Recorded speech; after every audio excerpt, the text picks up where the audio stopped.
तो दोस्तों, मैं आज एक मौलाना अब्दुल सलीम करके हैं, उनके वीडियो का जवाब दे देते हैं। खैर, मैं मौलाना जगदीश के 2-3 वीडियो बनाने वाला था, लेकिन बीच में आ टपक पड़े, इसके लिए ये ज़रूरी समझा। तो वीडियो देखते हैं, उसके बाद सवाल मौलाना का है, जवाब देंगे। कैसे करेंगे? ये सब टोटल काम मनुस्मृति के तहत होता। मनुस्मृति के तहत मेरी डिबेट भी हुई थी। एक हिंदू भाई थे, गुरुजी, वो आए आकर बोले कि मौलाना अब्दुल्ला, एक बात बताइए, आपका जो कुरान है वो इंसान जानवरों को मारने की अनुमति देता, जानवरों को मारने, यानी आप लोग जो गाय बैल भैंस मांस खाते हैं ना, आपका कुरान इजाजत देता है, तो हम आपका कुरान कैसे पढ़ें?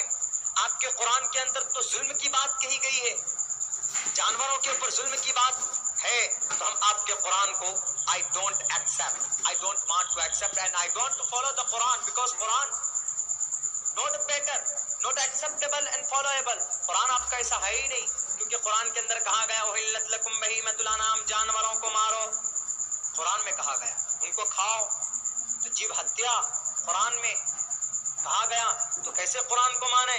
और आप बोलते हो कुरान सबके लिए हुदल लिन्नास, सबके लिए हिदायत है, तो कुरान तो कहता है कि जानवरों को मारो, कैसे हम उस कुरान को खाएं, उस कुरान को माने, और आप जानवरों को खा जाते हो? हमने कहा कि भाई, आपका एतराज जो है वो कुरान पर है, मानता हूं इस बात, लेकिन हमारे कुरान में ही उहिल्लत लकुम बहीमतुल अनाम, कुरान में सिर्फ ऑर्डर नहीं है, बल्कि और भी ग्रंथों में इसका ऑर्डर है। बोला कौन सी ग्रंथ? हमने कहा आपकी ग्रंथ में ऑर्डर है। आपकी ग्रंथ कौन सी? मनुस्मृति। हमने कहा कि भैया, अगर मैं कुरान पढ़कर उनको समझाऊंगा तो कुरान पर तो एतराज किया ही है, उनका जो ग्रंथ वो पढ़कर सुनाया जाए उनको। तो हमने उनका मंत्र पढ़ा, प्रोचितम भक्षन माम साम वैष्णवम, इंसान पशु पक्षी, अगर कोई इंसान मांस खाना चाहे, मुसलमानों, आप जब कोई जानवर ज़िबा करते हो तो बिस्मिल्लाह पढ़ते हो ना, बिस्मिल्लाह पढ़कर आप ज़िबा करते हैं, यानी बिस्मिल्लाह पढ़कर उसको पाक करते हैं, तब उसको खाते हैं। पहले बिस्मिल्लाह पढ़ते हैं, ज़िबा करते हैं, फिर खाते हैं, ताकि वो पवित्र हो जाए, अपवित्र ना हो। तो इस मंत्र में क्या क्या? प्रोचितम भक्षन माम साम वैष्णवम, जंगल के पशु पक्षी प्राणी के भोजन है। पशु पक्षी, पशु पक्षी, पशु माल जाल, गाय भैंस को पशु बोलते, पक्षी परिंदा, प्राणी मतलब इंसान, प्राणी मतलब जानवर नहीं, इंसान, प्राणी के भोजन मतलब खाना है, जंगल के पशु पक्षी प्राणी के भोजन है। ये कहा गया कहां पर? मनुस्मृति। अब हमने उसमें लिखा है शुरू में कि अगर इंसान की इच्छा हो मंत्रों द्वारा पवित्र करे, यानी वो गायत्री मंत्र पढ़े, ओम भूर्भुवस्सुवः तत्सवितुर्वरेण्यम, मंत्र पढ़े, ज़िबा करे, खाए, मंत्रों द्वारा पवित्र करके जानवरों को खाया जा सकता है। किसमें लिखा है? मनुस्मृति में लिखा। जैसे हमारा कुरान, हमारी हदीस, हमारी शरीयत की किताब, ऐसे हिंदू भाइयों की मनुस्मृति। हमने ये बात जब उनको सुनाई, सर नीचे करके चला गया। अब बताइए, सर नीचे करके तो चला गया वो, लेकिन जो बात कुरान में है वही बात मनुस्मृति में है कि नहीं?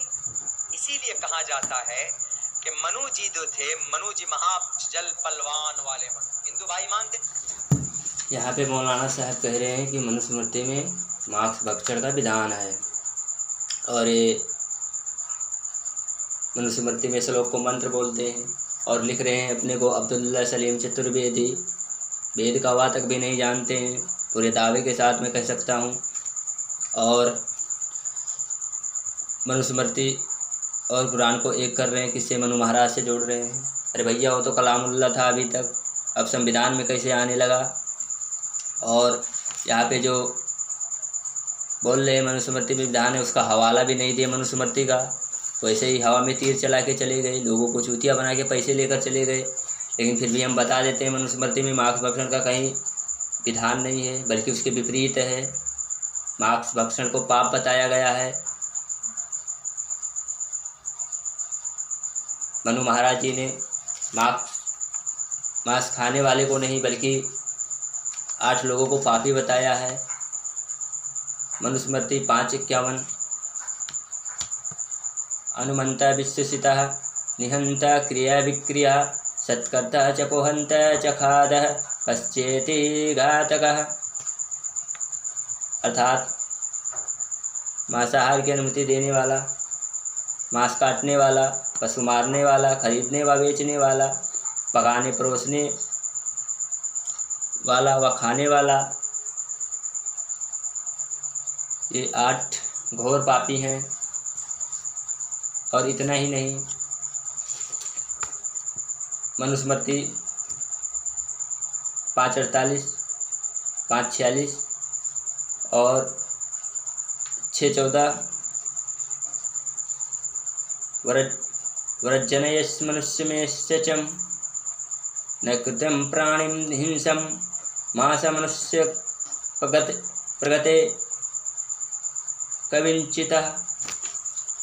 यहाँ इतना मनुस्मृति में है, कहीं पे खाने के लिए नहीं कहा गया बल्कि पापी बताया गया है। जो मांस मच्छी खाते हैं उनको पापी बताया गया है।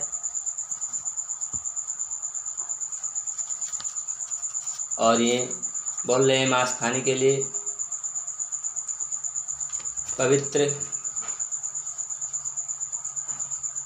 मंत्र बोला जाता है, जो उन्होंने गायत्री मंत्र बोला है। ओम भूर्भुवस्सुः तत्सवितुर्वरेण्यं भर्गो देवस्य धीमहि धियो यो नः प्रचोदयात्। ये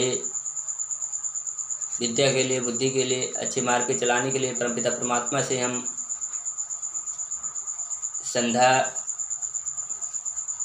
उपासना में ये मंत्र प्रथम आता है। तो वहाँ का उधर है, उसमें कहीं पे ये नहीं है कि ये मंत्र पढ़ के मांस पाक हो जाता है या अच्छा हो जाता है या मांस खाना चाहिए। न वेदों में कहीं विधान है, बल्कि वेदों में तो यहाँ तक कहा गया है कि जो गायों को मारे उन्हें बिना सोचे समझे राजा, कौन राजा, कांच की गोली से उड़ा दे, वो है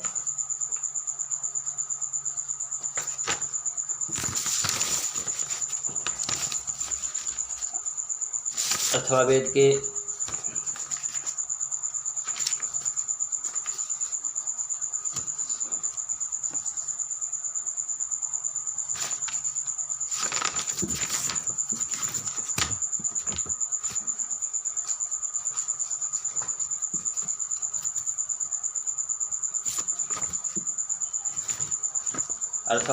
1:16-4 में यदि नो गम हंसी यघ्रस्वं यदि पुरुषं तवं शीशने विद्यामे। अर्थात जो गाँव को, निर्दोष पशुओं को मारे उसको बिना सोच समझे कांच की गोलियों से उड़ा देना चाहिए। ये 1:16-4 अथर्ववेद और फिर 11:2-1 अथर्ववेद। और उसके बाद में सामवेद में भी कई मंत्र आया है, वो है मंत्र संख्या है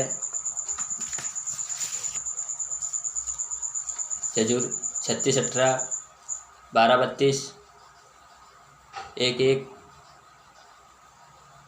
और ऋग्वेद का है मां सोदता अर्थात हिंसा मत करो 7:32-9। सब वेदों का प्रमाण है, कहीं पर हिंसा नहीं है। इसके लिए हम आपको खुली चुनौती देते हैं, डिबेट के लिए आ सकते हैं, जब भी, जब मर्जी इच्छा कहे, जब भी कभी भी आ सकते हैं आप। तो आपको मौलाना साहब खुली चुनौती है, आप आ सकते हैं। आगे सुनते हैं, देखते हैं क्या कहा है। हम इन वीडियो में तो कई प्रश्न हैं, लेकिन हम मुख्य रूप से 3-4 प्रश्नों के लिए वीडियो बना ही रहे हैं, लेकिन कुछ पॉलिटिक्स की भी बातें हैं उस पर भी है, तो सविस्तार से वीडियो बनाने की सोच रहे हैं, मगर वीडियो थोड़ा लंबा हो जाएगा। इसके लिए हम जो मेन इनका प्रश्न है 3-4 है आरोप जो लगाए हैं उसका केवल जवाब देंगे, बाकी का किसी दूसरे के वीडियो में उसमें समझा देंगे, क्योंकि मौलाना जगदीश का जो रिलेटेड वीडियो है तो उसका जवाब देंगे तो साथ साथ में इनको भी निपटाते ही चलेंगे। महाजल पलवान वाले को, महाजल पलवान मतलब बड़ा सैलाब वाला, और बड़ा सैलाब किसके जमाने में आया? हजरत नूह अलैहिस्सलातु वस्सलाम ऐसे लोग ईमान लाए, लेकिन बहुत से लोग गांव समाज के होते हैं ना, अगर कोई अच्छा काम करो तो आके क्या कहेगा, यही आया बहुत बड़ा अच्छा काम कर। हजरत नूह ने कहा कि बेटा आज अल्लाह के कहर, वहां पर जहन्नम की आग नहीं लग सकती। हम लोगों की पिता उनको तो नहीं जानते, शैतान ने कहा डोंट वरी, मैं बना देता हूँ ना। इससे मांग रहे हैं, उन्हीं को मांगना शुरू कर दिया तो तब है मार खाता है, मुर्गा बनता है, कान पकड़ता है। बेचारा लोग बहुत मुर्गा बने, क्योंकि हम लोगों की पिटाई बहुत भी देखिए, अब भी हाथ में हम लोगों के निशानात हैं, हम लोगों की बहुत ठुकाई हुई है, बहुत पिटाई हुई। तो इसीलिए हमारे उस्ताद बताया करते थे, अगर तुम लोगों से पूछे क्या रे ये मौलाना लोग आजकल बड़े मुर्गा मटन खाते हैं, हम तो नहीं खाते हैं। आप क्या, तो अभी तक हम खाना खाए नहीं, जलसे के बाद खाएंगे, लेकिन हम नहीं खाएंगे मुर्गा मटन, हम नहीं खाते हैं, लेकिन मौलाना लोग ज्यादा खाते हैं। क्यों? जब पढ़ाई का जमाना होता है ना, पढ़ाई का पीरियड, आप मदरसे में जाकर देखिएगा, एकदम मोटी रोटी, पानी की तरह दाल, वजू भी करना जायज, ऐसी दाल मिलती थी। अब तो कंडीशन सही हो गई। हम लोग जिस घर के करीब के मदरसे में पढ़ते थे तो चावल खाते थे, इतना बड़ा बड़ा कीड़ा निकलता था, वो भी खा जाते थे। चलो बच्चे तो छोटे छोटे थे, लेकिन आज अगर ऐसा हो जाए तो शिकायत कर देते हैं। नहीं, उस्ताद की मार, उस्ताद की जो सख्ती होती है बच्चों पर, वो एक तरह रहमत होती है। तो बहुत मार पिटाई हम लोगों ने भी खाया। तो ये सिस्टम पढ़ने पढ़ाने की इन बरकत की वजह से, उलमा की मेहनत की वजह से, उलमा किराम जो मेहनत करते हैं मदरसों में, कपड़े जो सफेद पहनते हैं, आप क्या कहते हैं?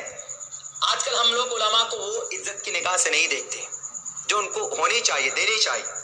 हिंदू भाइयों में देते हैं, हिंदू भाइयों में तो वो मकाम देते हैं अपने गुरुजी को, साधु संतों को, हालांकि वो सही नहीं होते। क्यों सही नहीं होते? इसलिए कि वो अपने अपने पाठशाला के अंदर, अपने अपने धर्मशाला के अंदर औरतों को बुलाते हैं, उनके साथ रेप करते हैं। किया कि नहीं किया? गुरमीत सिंह राम रहीम कहाँ गया? जेल में गया। और आसाराम बापू कहाँ गए? जेल में गए। बहुत बड़े परमात्मा बने बैठे हुए थे, भक्त गुरुजी बने बैठे। आज तक आपने सुना कि कोई भी इमाम साहब या कोई भी मदरसे का मोहतमिम ने किसी बच्ची के साथ नाजायज हरकत किया हो? आज तक नहीं सुना होगा आपने। क्यों? क्योंकि यहाँ मौलाना साहब कह रहे हैं कि जो राम रहीम है, इनको धर्म गुरु या बाबा बता रहे हैं, तो इनको बता दें मौलाना साहब वो सब पाखंडी हैं, और हिंदू समाज जो जानकार है वो हमेशा से इन लोग का विरोध किया है।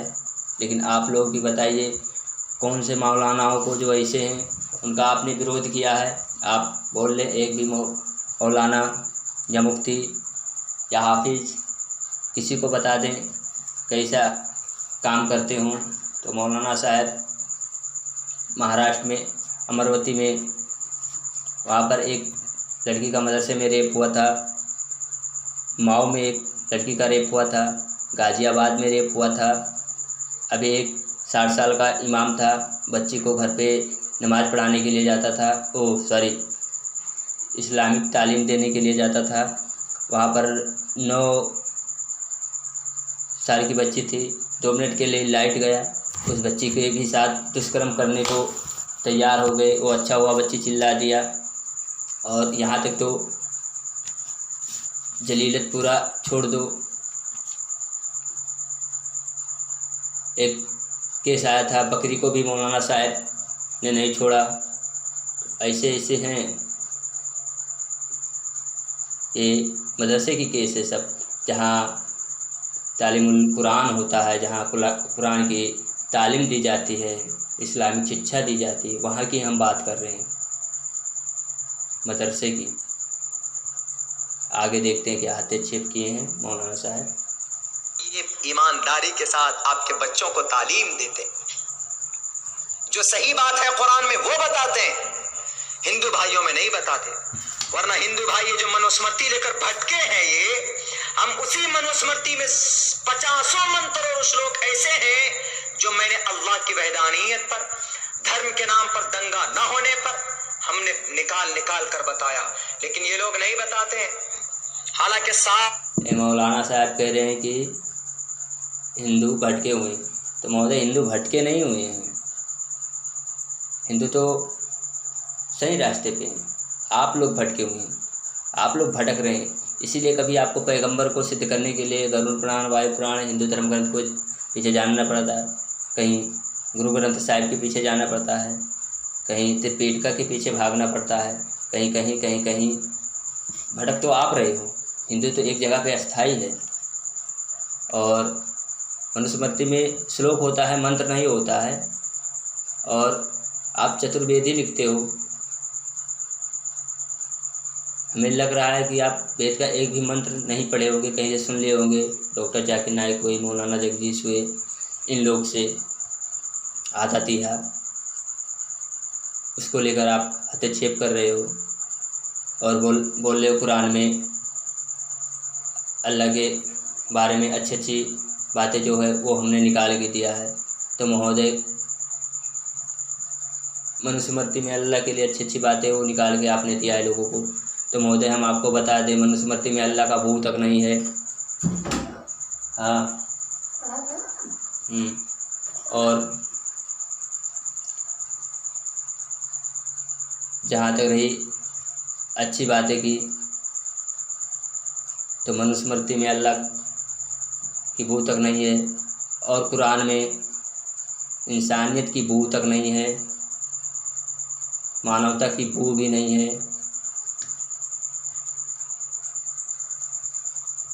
तौर पर लिखा हुआ है गीता के अंदर, तस्मात् शास्त्रम प्रमाणम तिकार्य अकार्य व्यवस्थितो ज्ञात्वा शास्त्र विधानोक्तम कर्म कर्तुम अर्हसि ये शास्त्र विधिमुत्सृज्य वर्तते काम कार्तान्न सिद्धिं वाप्नुति न सुखम न पराम गतिम।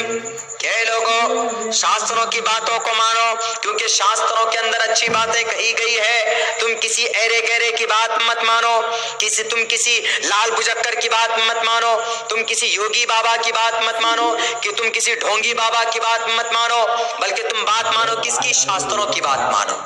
शास्त्रों की अगर बात मानते तो शास्त्रों में क्या लिखा? हे लोगों, अल्लाह एक